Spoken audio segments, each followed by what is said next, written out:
എന്നെ പരിചയപ്പെട്ട എങ്ങനെയാ വെച്ചാൽ ഞങ്ങൾ നേരിട്ട് കണ്ടിട്ടൊന്നുമില്ല കേട്ടോ.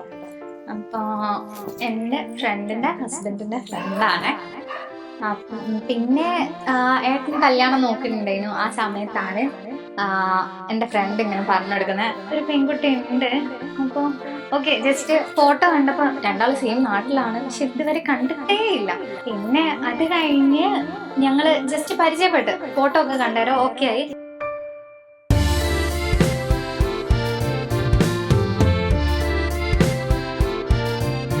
നേരിട്ട് ഇതുവരെ കണ്ടില്ല. അപ്പോൾ ഞാൻ സൗദിയിലായിരുന്നു. അപ്പോൾ അവിടുന്ന് സംസാരിച്ച് കോളൊക്കെ ചെയ്ത് അങ്ങനെ അതായി. പിന്നെ ജസ്റ്റ് ഒരു വർഷത്തിൻ്റെ അടുത്തെത്തിയിട്ടുണ്ടാവും.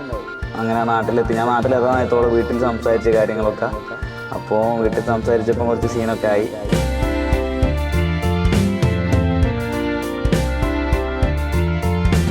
അത് കഴിഞ്ഞേരം വീട്ടിലിങ്ങനെ കാര്യം പറഞ്ഞപ്പോൾ കുറെ സ്വാഭാവികം യൂഷ്വൽ എതിർപ്പുകളൊക്കെ ഉണ്ടായി.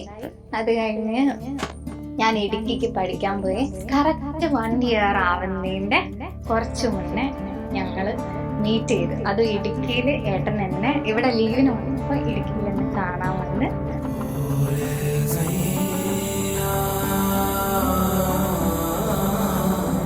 അങ്ങനെ നാട്ടിലെത്തി. ഞാൻ നാട്ടിലെത്താനായത്തോളം വീട്ടിൽ സംസാരിച്ച കാര്യങ്ങളൊക്കെ. അപ്പോൾ വീട്ടിൽ സംസാരിച്ചപ്പോൾ കുറച്ച് സീനൊക്കെ ആയി. അപ്പോൾ പിന്നെ ഞാൻ അതവിടെ ഇട്ട് പിന്നെ ഞാൻ നാട്ടിലെത്തിയിട്ട് പിന്നെ എന്താ പറയുക പോയി ചോദിക്കാന്ന് വെച്ചാൽ. അപ്പോൾ ചോദിച്ചതിന് ശേഷം മുളച്ചൻ ആദ്യം സമ്മതിച്ചില്ല. അങ്ങനെ ഞങ്ങൾ പിന്നെ വിചാരിച്ച് ചെറിയൊരു ഒളിച്ചോട്ടന്മാരെയൊക്കെ പ്ലാൻ ചെയ്യണമെന്ന് വിചാരിച്ചിരുന്നു. പക്ഷേ നടന്നില്ല. മുളച്ചൻ സമ്മതിച്ച്. അങ്ങനെ പിറ്റേന്ന് രാവിലെ അച്ഛൻ വിളിച്ച് ചോദിച്ചു എന്തെങ്കിലും വ്യത്യാസം ഉണ്ടോ, എൻ്റെ തീരുമാനത്തിൽ എന്തെങ്കിലും മാറ്റം ഉണ്ടോ? ഞാൻ പറഞ്ഞില്ല, എനിക്ക് അവിടെ തന്നെ മതി പറഞ്ഞത്. എന്നാൽ ഞാൻ അന്വേഷിക്കാറുണ്ട്. പിന്നെ പെട്ടെന്ന് ഒരു എൻഗേജ്മെൻ്റ് ആയി. അങ്ങനെ എൻഗേജ്മെൻറ്റ് കഴിഞ്ഞ് 1.5 ഇയർ ആകുമ്പോഴത്തേക്ക് കല്യാണം സെറ്റായി.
ഇതെന്താണ് വീട്ടിൽ ആദ്യം സപ്പോർട്ട് ഉള്ളതാണ്. പിന്നെ എൻ്റെ കസിനൊക്കെതാണ്. എന്നൊക്കെ വീട്ടിലൊക്കെ അറിഞ്ഞപ്പോൾ എല്ലാം പറഞ്ഞ് സെറ്റാക്കിയതൊക്കെ ബാക്കിയുള്ള കല്യാണത്തിലേക്ക് എത്തിച്ചതാണ്. ആദ്യം മുതലേ സപ്പോർട്ട് ഉള്ളത് ഇവളാണ്.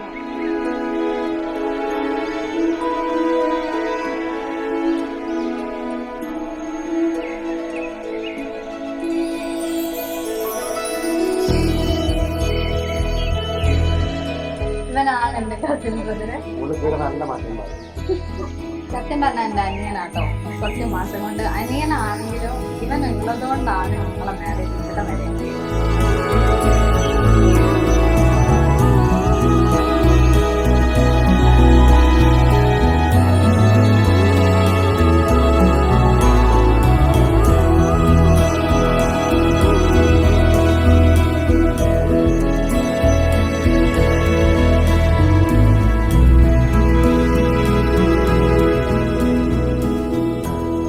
വീട്ടുകാരങ്ങനെ സമ്മതിച്ചില്ലെങ്കിൽ ഇപ്പം എന്താക്കിയാലും ഇങ്ങനെയൊന്നും വേണ്ടായിരുന്നു. ആ പിന്നെ ഇതിനെ കരുതാന്ന് അയ്യോടാ അതുള്ളതാ. നല്ല സുന്ദര ചെക്കനായിട്ടല്ലേ? ഓ അത് സെറ്റാ.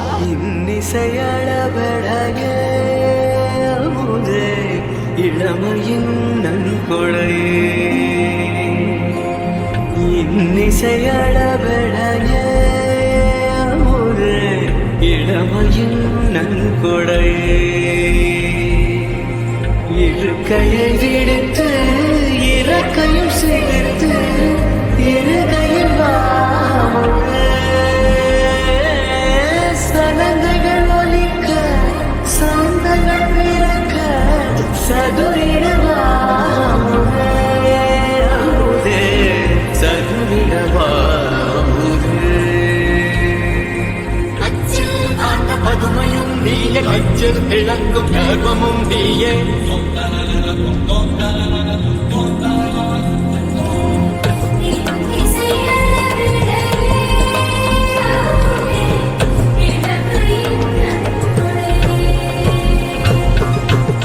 இருக்கையை விடுத்து இறக்கையும் சேர்த்து இருகையில்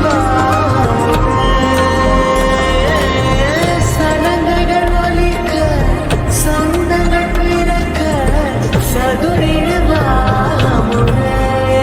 அமுதே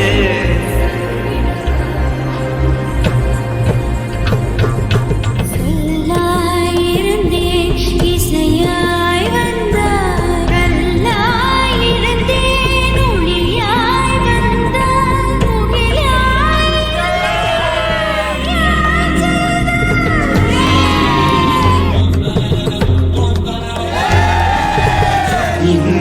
இன்னிசையளவிடவே அமுதே இளமையின் நன்கொடையே